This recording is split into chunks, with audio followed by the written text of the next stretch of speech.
Welcome to the second Corax and Coffee podcast. I'm your host, Pete Steele. And I'm your other host, Rick Hendricks.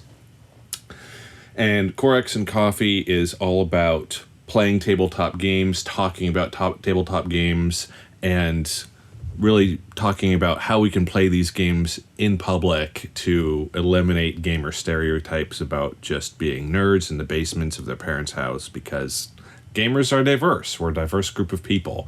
And the board gaming community, the board gaming space, the number of board games that are available are immense and growing every week. And we like to say that if you are the very least interested in board games, there is a board game and probably many board games out there that you will enjoy. Absolutely. So we're trying to bring some new people into the hobby. Yeah. And we just like to talk about board games, let's be honest. Yeah, that's fair. If you get something out of it, that's more power to you. More power to you. In addition to Rick and myself, we just want to give a shout out to the other people behind Corax and Coffee. Keegan King is our producer of the podcast, and he's also involved in Corax and Coffee in many other ways.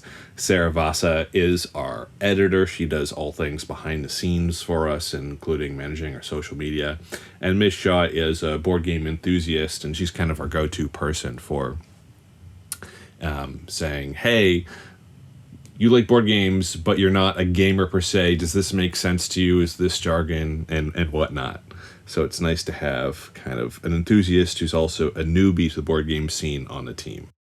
So today we're going to be talking about the major categories of tabletop games. The first category is board games. Then we have role-playing games. And we have card games. And we have miniature games and war games. And we're going to talk to you a little bit about how those are different. Yeah, and very often tabletop games and board games are terms that are used interchangeably. And you can do that. Why not? You can say whatever you want, right? But the reality is that there is distinction. And we're going to talk about that a little bit without getting too much into the nitty-gritty. Mm-hmm. But also you might be asking, why? Why does this matter? Like, why board games, role-playing games, card games, miniatures games?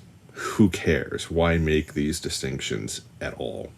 And we truly believe it's important to make these distinctions not just to split hairs, but because these are jargon terms and people who are in the hobby, gamers, might not realize that these are jargony terms, and many people outside the hobby are not going to understand the difference between a card game and a role-playing game or a board game and not understand that there is a need to make these distinctions at all. It's really important for gamers to realize that these terms are jargon, and if they really want to support their non-gamer friends getting into the hobby, they need to know that. And if they have a friend that they understand, hey, role-playing is just not their thing, they don't enjoy that type of narrative structure, or they don't enjoy improvisation, but they do enjoy playing with decks of cards. Mm-hmm. Maybe a card game is the thing for them to introduce to their friend. Absolutely. And there is a big difference in feel. You know, it's almost like not discussing the fact that there are differences between animated movies and live action movies. Yeah, all the difference in the world. So, some of those are not going to be somebody's cup of tea. And there's also a lot of overlap, right? Just because a board game, like a tabletop game is a board game, does not mean that there are no cards in it or that there's no narrative role-playing. There are tons of elements of overlap in different tabletop game structures, and we're going to talk a little bit about that. Oh, yeah, as well. Tons of arguments. We had tons of some trouble figuring out where to put some of these things. As we were kind of developing the concept for this podcast, Rick, if you remember, you and I were having long-form discussions about what game goes where, and we did not always agree, and that's okay. Right. And there was even a point at which we stared at each other and said, what does make a difference between a board game and just a game that has a board? Right. Yeah. And I remember one conversation we had, we were talking about Cosmic Encounter, which is currently being produced by Fantasy Flight Games. And Cosmic Encounter has tons of cards in it. So you could say it's a card-driven game. There's no physical board to speak of. There's no cardboard board, no neoprene board, no plastic board. There are kind of little circular cardboard discs for your little ships to go on. Sure. And you have these little ship miniatures, so it's not strictly cards. It's like, oh, is this a card-driven game? Is this a board game without a board? I mean, that conversation went on forever. Absolutely. Right. And when we're talking about board games specifically, they tend to have a main board made out of cardboard, plastic, cloth, neoprene, what have you. And they tend to deal in a combination of different game components such as dice, cards, tokens, and or miniatures. But they don't have to. So a lot of the examples everybody thinks of are chess, which has been with us since around 1475. Go, which has been here way longer. At least 3,000 years longer. At least 3,000 years longer, yeah. Monopoly, which is more modern. We're up to 1933 now. And Risk, which came out in 1959. These are all classic board games. And these are all games that somebody are going to come into somebody's mind who's less familiar with the plethora of games that are out there now. Is they're going to think, oh yeah, chess, Monopoly, whatnot. Exactly. But it doesn't end there. It does not. I think there are other board games that have kind of become more ubiquitous in the last several decades.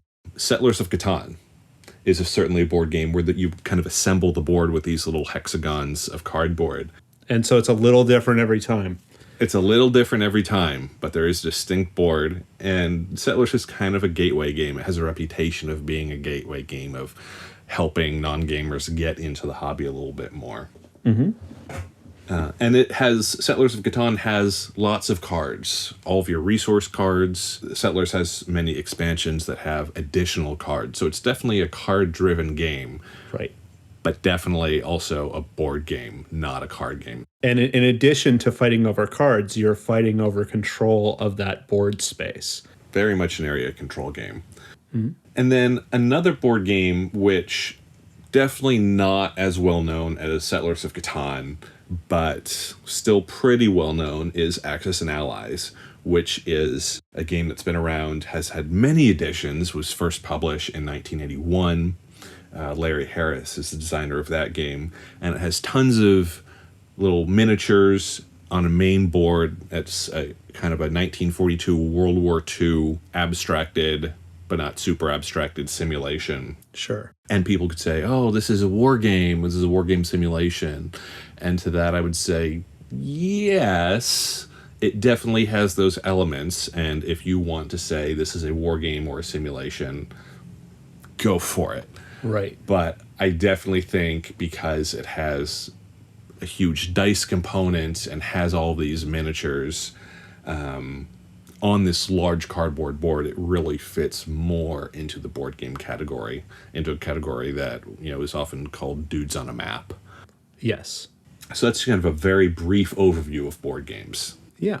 And next we have card games, which of course starts with playing card games. These are the games that are played with your standard set of playing cards: ace, jack, king, queen, 1 through 10. Some good examples of this are Go Fish, hearts, bridge, poker, cribbage. The list goes on. The list goes on and on and on. They covered a lot of ground with very simple tools, because that's what you had. Right. But cards are not cards. And if I say, oh, let's play a card game, there's going to be a very different thing that comes to mind for a non-hobbyist gamer versus a hobbyist gamer versus, for kind of an average person will be like, oh, do you want to play hearts or poker? Right. Is that what you're talking about? Because they think of the standard 52 card deck of playing cards. When you say, do you want to play a card game to someone in the hobby, the sky's the limit. They're probably thinking Magic. They're probably thinking Magic, right? Magic the Gathering. Yeah. And Magic the Gathering was the first, what's known as a customizable card game, or kind of by more modern nomenclature, a trading or collectible card game. Kind of in a loving but also derogatory fashion, it's known as cardboard crack because it can be addictive. Yeah, you buy more and more and more to give yourself more options. Right. Which is this kind of pay to win thing. And paying to win is the more money you pump into the game, the more options you'll have, like you said, Rick, and the more powerful decks you can create.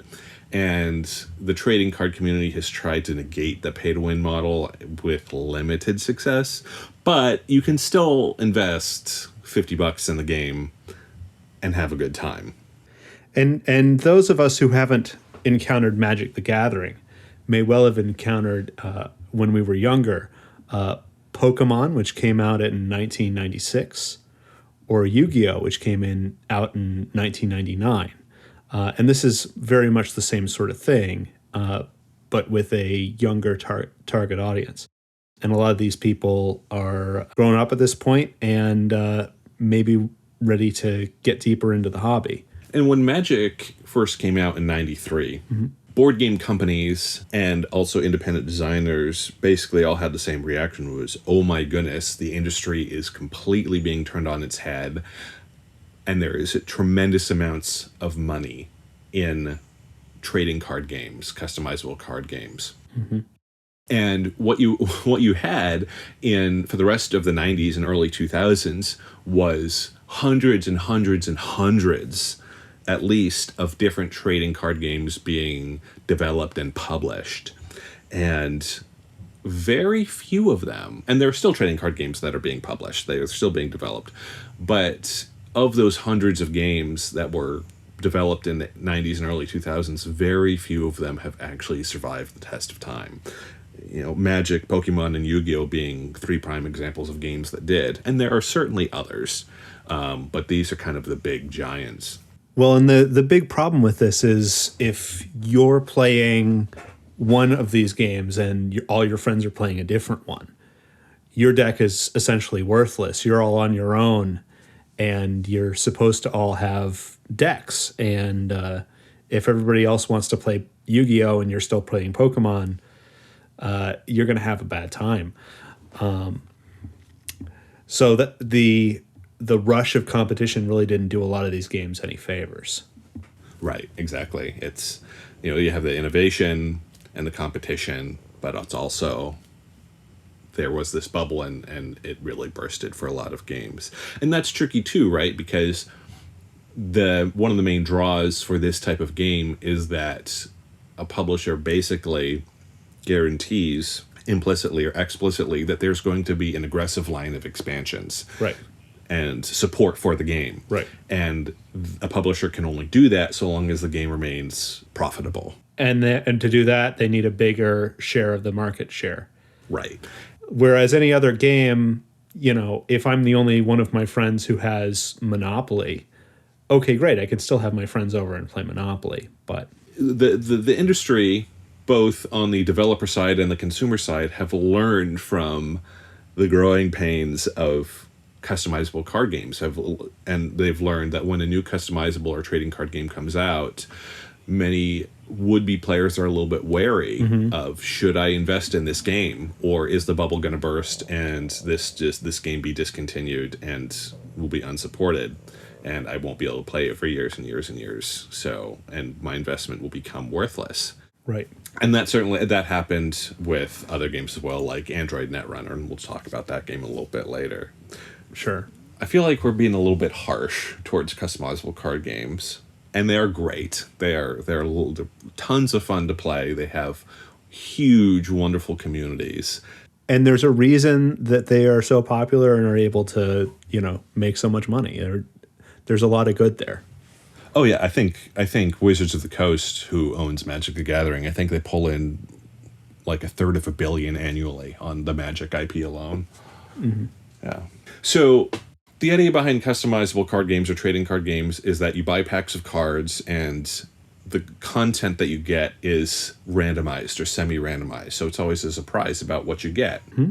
A different model for card games is having an expandable card game, or what Fantasy Flight has called a living card game for their line of this type of game, where rather than having a pack of cards where the content is partially randomized and a surprise, it's when you buy an expansion for a living card game or an expandable card game, the content is fixed and it's all the same. So when you buy a pack, expansion number 7, in that box, it's always the same content. So if you and your friend John and your friend Sally all buy expansion number 7, you each have a copy of the same cards.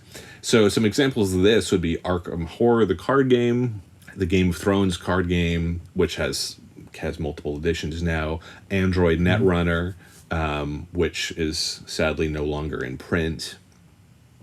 But interestingly, the cool thing about Android Netrunner, which came out in 2012 and I think was discontinued in 2018 or 2019, approximately, by Fantasy Flight, is that it is the younger cousin of the original Netrunner card game, which was a customizable card game like Magic the Gathering. It came out in 96, and it was actually designed by Richard Garfield, who designed Magic. Yeah, Android Netrunner took on this different model of being a living card game rather than a customizable card game. And it was an attempt to kind of save that failed customizable card game and get it working in some form. And it did really well for a number of years. Nice. People loved Android Netrunner. Mm-hmm. So another one of these that we've talked about before is Dominion, which actually isn't published by Fantasy Flight, but it's by Rio Grande Games, published in 2008, and they're still coming out with expansions to this day. I think we said in our last podcast, the next expansion, Allies, is coming out in December 2021, supposedly. Alrighty. These are kind of categories of card games where the only component really that you need is the cards. Mm-hmm. But then you have almost an entirely another subcategory of card games, which are card-driven games, which may have components other than the cards, but the components are 90% cards or 80% cards. So like the Unlock series of games, which is basically a stack of cards, and it's basically an escape room in a box, and they're app-driven. But if people like escape rooms, try Unlock. One criticism, I think, has been, well, they don't have a lot of replay value because once you know the puzzle, you know the puzzle. Yeah, much like escape rooms. Much like escape rooms. And Unlock games are way cheaper. It costs $15 and give you an hour of entertainment for you and your friends. Cheaper than a movie. Way cheaper than an escape room. Yeah. And then you can just pass them along. You just pass them along. Or leave them on your shelf for 5 years until you forget the puzzle and do it again. There you go. Yeah. There are tons of card-driven games, and we couldn't possibly list them all. No one would listen to that. No. But I do want to mention Ohanami specifically because I think Ohanami is a great gateway game for people who like playing card games, like Hearts or Cribbage, or the like, because it's just a deck of 120 cards with numbers on them. And the idea is, the theme is you're trying to build a Japanese Zen garden, and the artwork is gorgeous, and you're really just doing strategic number matching and placement, but there's an actual incredible amount of deep strategy to it, because you're not just organizing cards by number, you're really playing against your opponents in this kind of hate drafting arena. Interesting. And I would buy Ohanami for anybody as a just because gift who thinks they might be interested in gaming at all. It's $15. It's sort of an easy way to get in, huh? Very easy. You can teach it in 5 minutes. You can play it in 20. It can be 2 players, 3.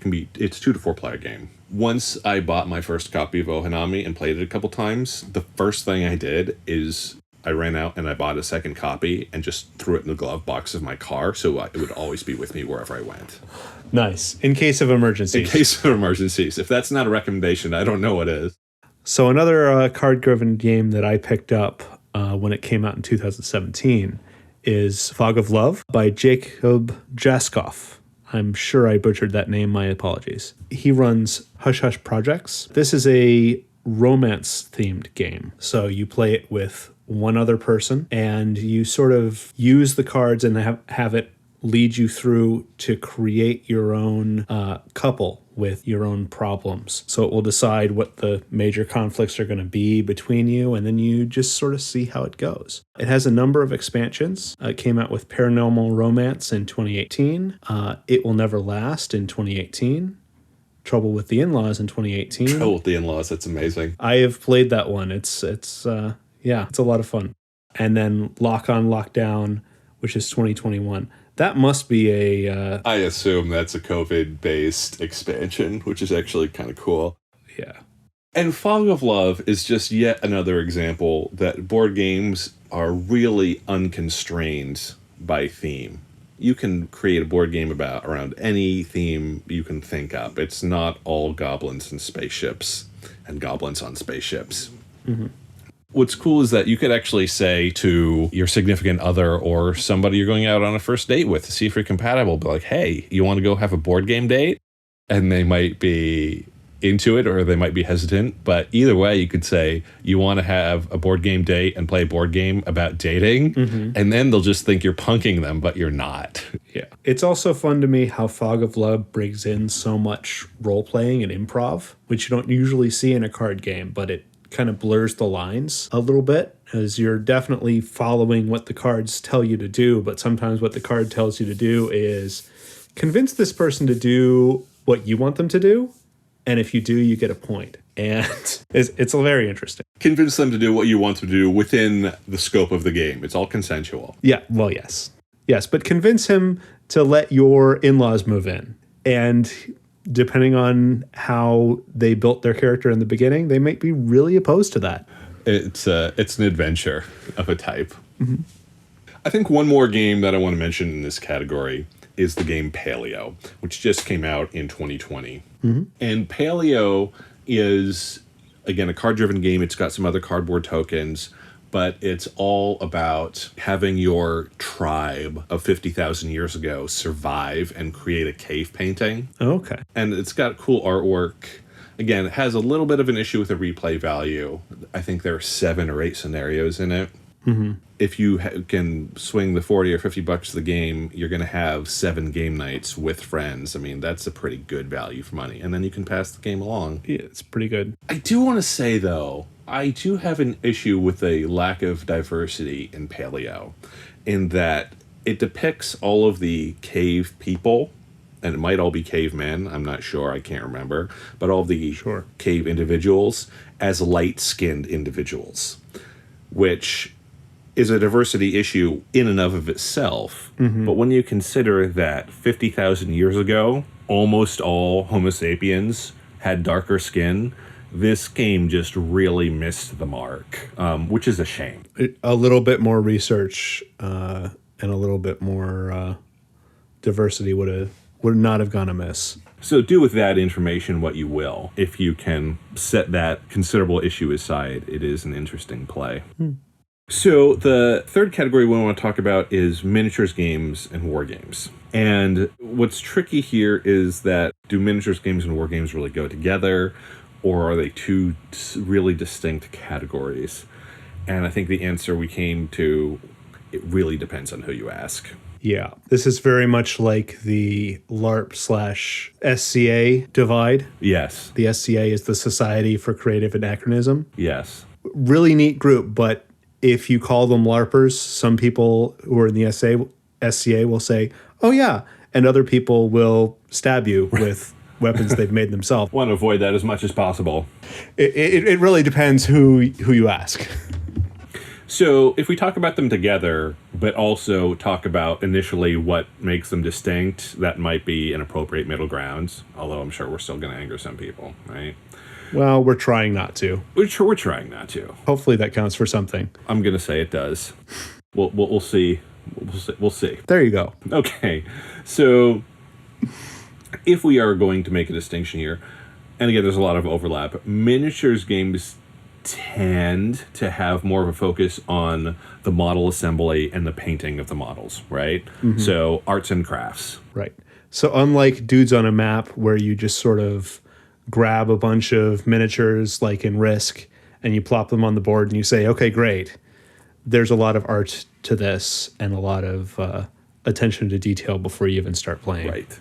And the level of attention to detail is really up to you. It's a function of your inclination and your time and your wallet and your skill, your artistic skill.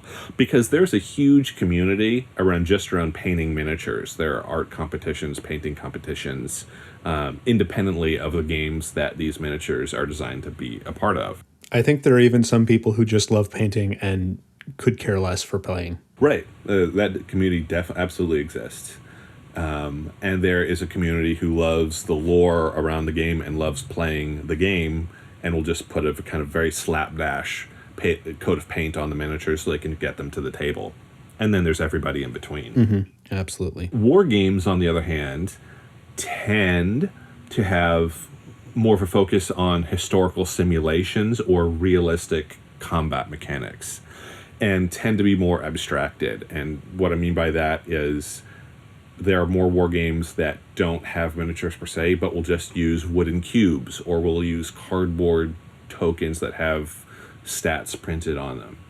Now, of course, there certainly are war games that use miniatures, and just as much art and artistry can go into painting miniatures of certain war games as miniatures games. So there's tons of overlap here. Mm-hmm. Both miniatures games and war games, I feel, as opposed to having a game board, a printed game board made out of, again, cardboard or what have you, they tend to have a game table, which has painted terrain, which is artistry in and of itself. Mm-hmm. And measurements, distances between units tend to be measured by range finders or tape measures rather than individual spaces, like on a game board. They're a lot less gamified right. in that sense than, say, a board game. That's true. Where you're talking about, okay, this person is 20 meters away, which means I can shoot them with my whatever rifle, as opposed to a board game where they're worried about how many spaces away someone might be. So let's drive this distinction between miniatures games and war games home. Mm-hmm. What miniatures games you got for us, Rick? Well, the current industry leaders for miniature games are Warhammer 40K by Games Workshop. That's been out since 1987.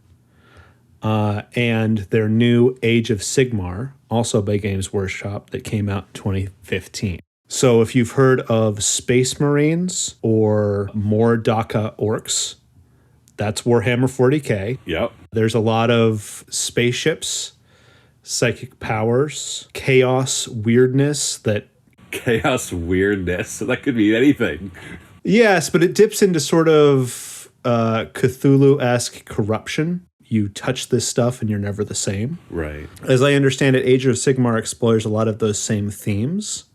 So if you hate those themes, it's probably not the place for you. But Age of Sigmar is set more in a magic setting on a single world, as opposed to traveling across the stars in a rusty hunk of junk you assembled using psionic magic. Right. And I have to admit that I love the Warhammer universe and lore, and I really appreciate people who have the skills and ability and patience to paint all these miniatures. I mean, I subscribe to half a dozen, if not more, painting channels on YouTube, and will tune in at least every other week to watch updates and whatnot. And I'm a huge fan of that. Mm-hmm. And over the past 30 years, I have probably collected 30 or 40 Warhammer books, which I've read almost cover to cover, and I've watched people play Warhammer games, and I have tried, and this is my point, I have tried to get into the model building and painting probably 3 or 4 times over the course of my life, and I just don't have the patience. I want to play the game. So the artistry I appreciate it, I like listening and watching about it, but I just can't do it. I mean, I have no artistic ability, Rick. If I were to draw a stick figure, you'd be like, hey, like, nice pizza. Yeah. Yeah. Well, it's not in everybody's blood.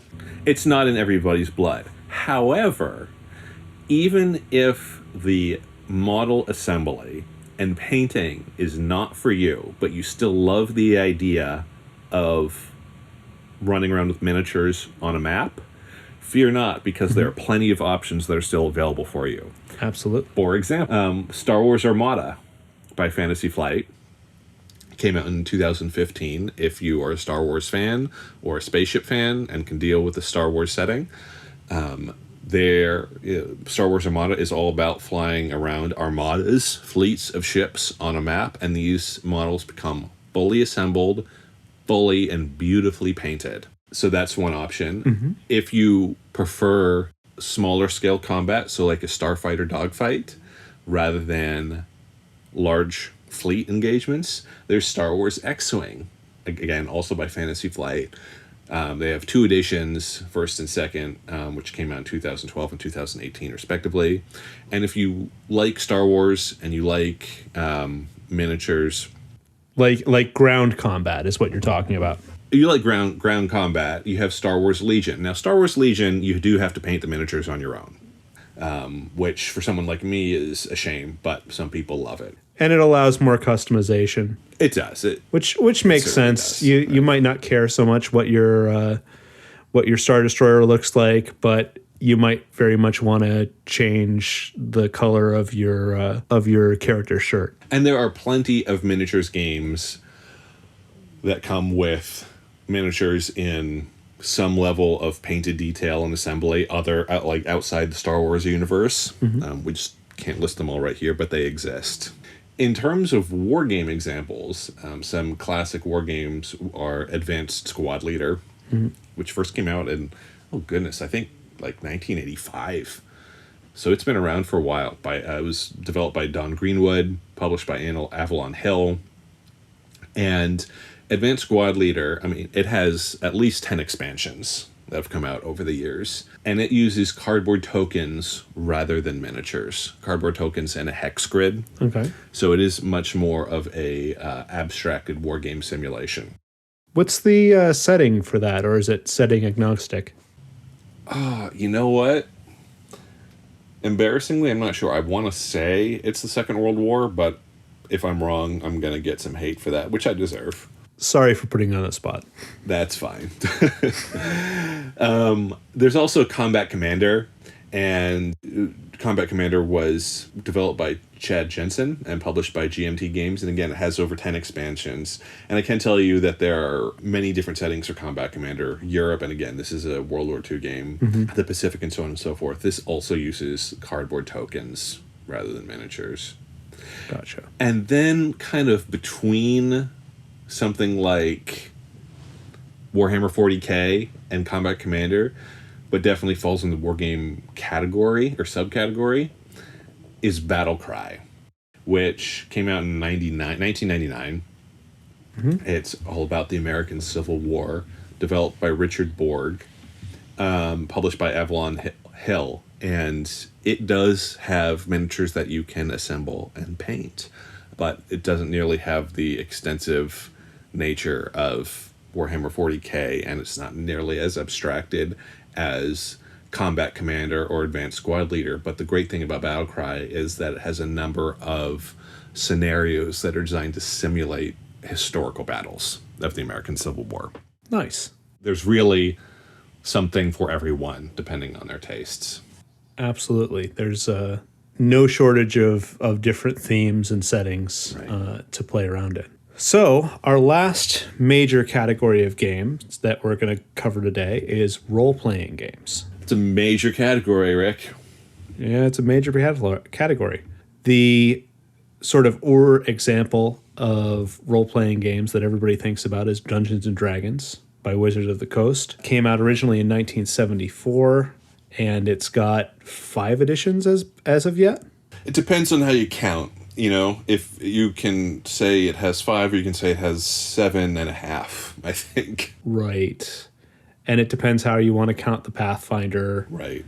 And yeah.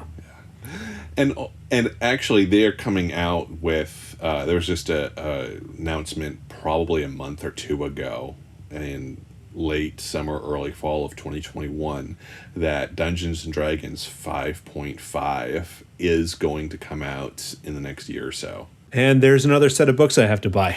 Yeah, that's true. I wonder if I'll actually get to play a game. You know you'll buy the books either way.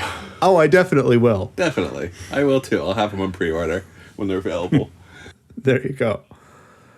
However, Dungeons & Dragons is far from the only role-playing game out there. Whereas Dungeons & Dragons uses what they call a D20 system, which is primarily based around a 20-sided die that you roll to see how well you do or not.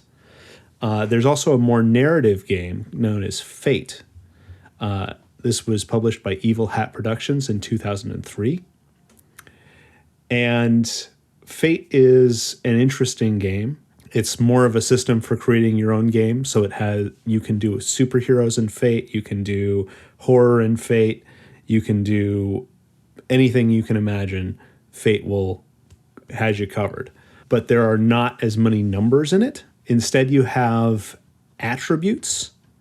So, for example, if you are the party rogue, you might have a attribute that says everything opens. Okay. So anytime you wanted to get in somewhere, or you could argue it for other things.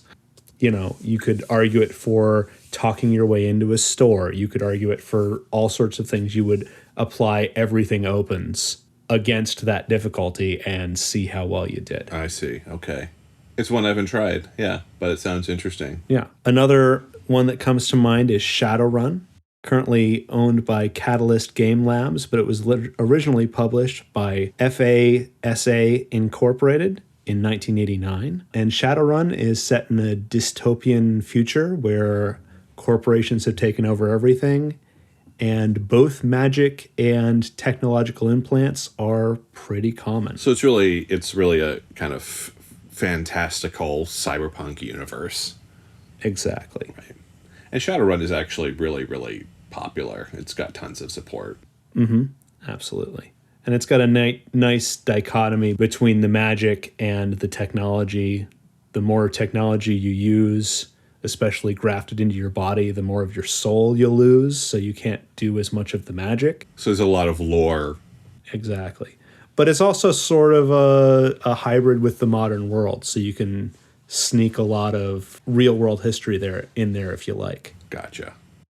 There have been Star Trek role-playing games that have come out over the years. Some were better than others. There have been Star Wars role-playing games that have come out over the years, some better than others. I personally just find the history of the development of Star Wars role-playing games fascinating, in that there have been 3 major Star Wars role-playing game systems over the past 30 years that have been owned by 3 different companies.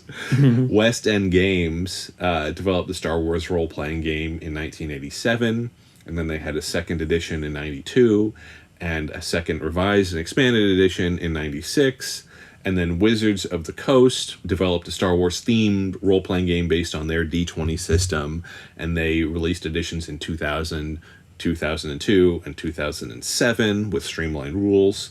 And then Fantasy Flight, and that Wizards of the Coast edition is currently out of print, as is West End Games' editions. Gotcha. Fantasy Flight has their own current Star Wars role-playing game, which is supported. But it's just really fascinating to me that there have been different companies that have owned this IP in different ways and kind of gone their own way with it. It's a very popular IP, very popular. And there's a lot to work with. I do want to say, many people think it is so difficult to get into role-playing games. And I think it's important to mention 2 ways that you can be involved in role-playing games without investing hundreds of hours. 3 ways. One is that you can just attend one scenario of a campaign. It's one evening, and that's it. You can have an evening of fun, experience a role-playing game, and be done. No harm, no foul, right? They seem to be decently fun to watch, yeah. Yeah. Another way is that there are these things called micro RPGs, and Corex and Coffee is actually developing a few of those that we're going to have on our website in short order, which are designed to be able to. They're like 2 to 3 pages. You can just print them out, read them with your friends in 5 or 10 minutes, and then have an hour or 2 hours of fun, and that's it. Well, and if we get our act together here, we should have a few of those available for free on our website. We will, yeah. May or may not be up yet, but give it a check. In the near future, yeah, we will have those, and we'll have an announcement about that when they go up. I do think one other thing worth pointing out about role-playing games is that I have more role-playing game books from different campaign worlds on my bookshelf than I will ever be able to actually play in my lifetime, given everything else I have to do. Sure. And that's okay, because I will spend time curled up with one of these role-playing books, just reading the lore, reading the game mechanics.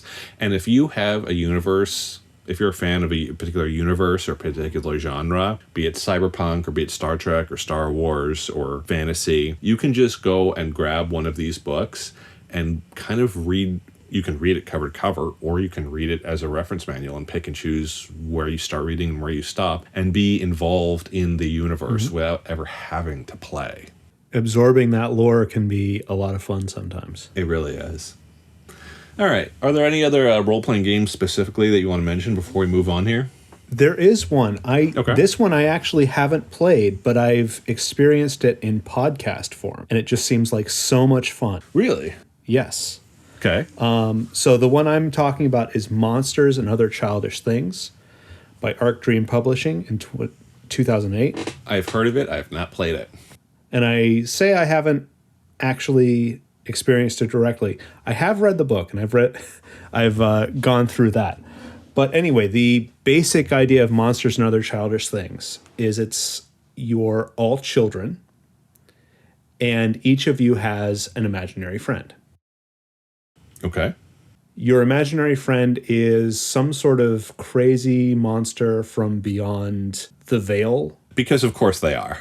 Because of course they are. So much like the fate system that I mentioned earlier, it's very narrative. And your monster will have abilities like snuffling nose. And your snuffling nose is good at finding certain things. So it can detect magical energies, or it can detect animals running around or whatever. So it's a lot of fun going back into childhood and having this place where you sort of behave yourself around the adults and you pretend nothing's going on. And then when the adults are gone, the monsters come out. And all sorts of crazy things happen. This is reminding me of that childhood book, Where the Wild Things Are, by, I can't remember the author's name, unfortunately. But likely an inspiration, yeah. Likely an inspiration, yeah. So again, if you're not looking to be a medieval wizard or a Star Wars person, this is another group of fertile ground you could maybe explore. Fair enough. So, all right. It occurs to me we didn't actually talk about what role-playing games are. That's a good point. All right, let's talk. So, role-playing games are defined by role-playing. Good job. That's where you have... You can't use the term in the definition, Rick. Yes, I can. I have a podcast now. Okay. So when you say role-playing, what do you mean? So I mean that you're inhabiting a character, and that character gets a spot at the table. So there are things that you just won't do, even though they're strategically beneficial, because that's not what your character would do. You know, if you have the thief, he's not going to leave that gold alone, even though he knows it's probably trouble to go steal that gold. That's the character I always play. Usually I throw a little magic in mine, but I often have stickier fingers. Fair enough. But there's also this sense of your character's a person outside of you and outside of the game.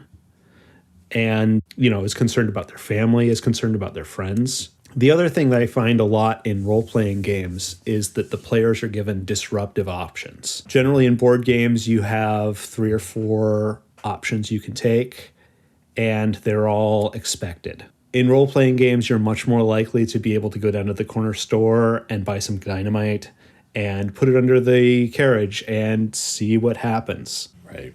And meanwhile, of course, the person who's trying to keep the story running is probably cursing at you, but it's an option. And that sort of wide open space gives you more room to play in.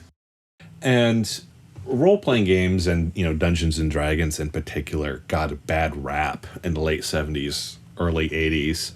One, because there were a couple of groups of college kids who spent all of their time playing D&D and kind of flunked out of school, and there was a lot of media, bad press saying, oh, this is incredibly addictive and it's just ruining kids' lives. Like, well, no, not really. Those kids made bad decisions. Mm-hmm. And then there were a couple of other incidents, one in particular where a kid who loved role-playing went missing, and it got tons of media coverage, and parents were saying, oh, this is satanic.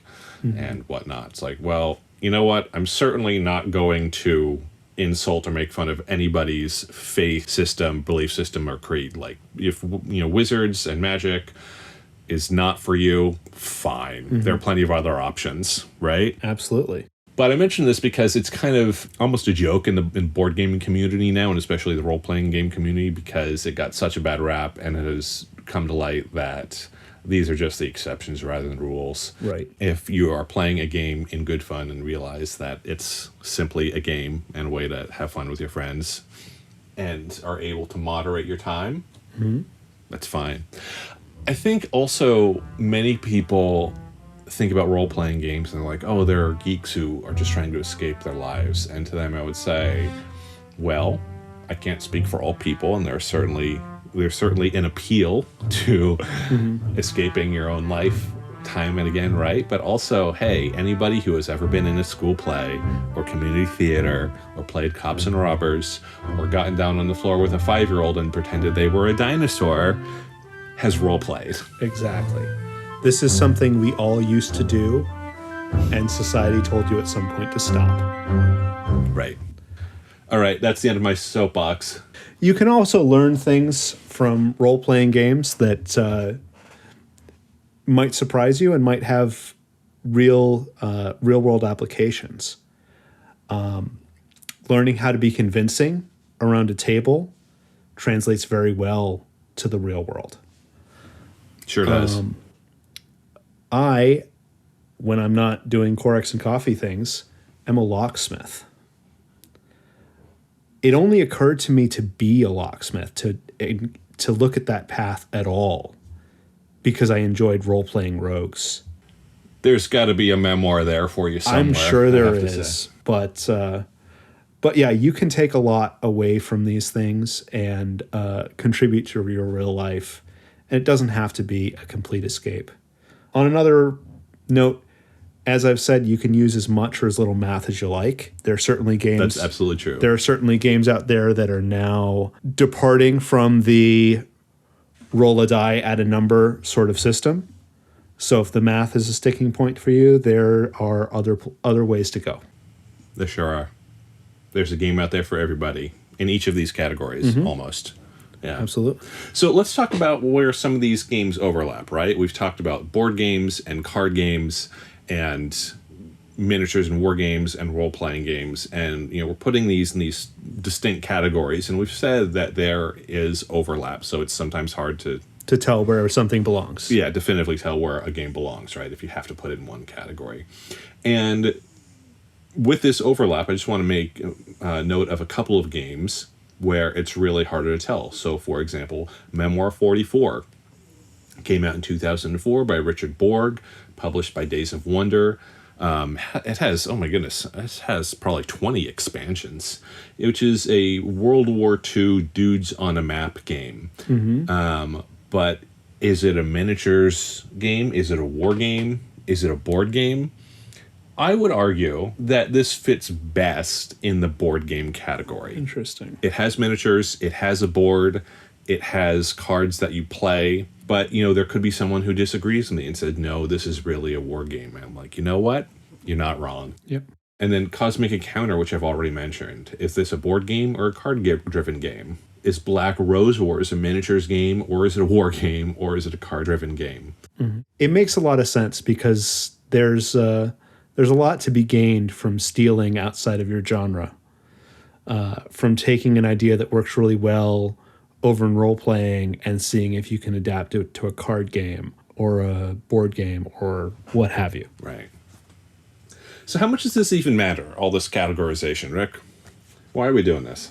Well, again, we're trying to come up with simple categorical terms to communicate an idea shorthand. We need to be able to talk about a board game and know what each other means. Otherwise, we just have this conversation every time before we get to what we actually want to talk about. Or what we actually want to play. Or what we actually want to play, exactly. If I want to talk to you about a game and I say, hey, it's a board game, you can now make a decision about whether you want to play it with me or not. If I have to describe to you every bit of it, we're going to be here all day. Right.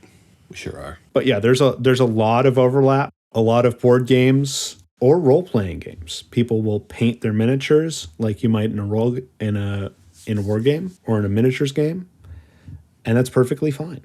But there's a lot of overlap, but also enough distinction where an experienced gamer can look at a group of people from across a game store and know almost immediately, almost flawlessly, oh, if they're role-playing or wargaming or board gaming or card gaming. Exactly. And it's an important thing to try and bring somebody in. If you've got somebody who is part of the improv team, you might want to think about bringing them into a role-playing game. They might really thrive there. Right. If you've got somebody who hates public speaking with a burning passion and really doesn't want to draw attention to themselves ever, a role-playing game might not be the place to start. But a card game could be. But a card game could be, because a card game is very safe in that sense. Right. Exactly. But the point is, even very simple terms like board game, role-playing game, card game, miniatures and war games, these are jargon. They are. These are terms that not everybody knows, that you and I know because we've been in the hobby for a long time. And most people in the hobby know these terms. These are very basic to hobbyists. Exactly. But that means it's likely that you're going to try and use them outside of the hobby. Without even realizing it. Exactly. Right. And then be confused when somebody stares at you blankly. Exactly. Or calls something a board game that's clearly not a board game. Let's try and meet people where they are. That's right. All right. So that's pretty much going to wrap it up for us for this episode. I want to thank all of our listeners for either listening for the first time or coming back after our introductory episode. And we will be back next week with another podcast. Exactly. So thank you again. Thank you again for listening to us here at Corax and Coffee. I'm your host, Pete Steele. And I'm your other host, Rick Hendricks. Please like and subscribe. Please do visit our website at www.coraxandcoffee.com and consider supporting us on Patreon or through our merch store. Take care, all. Take care.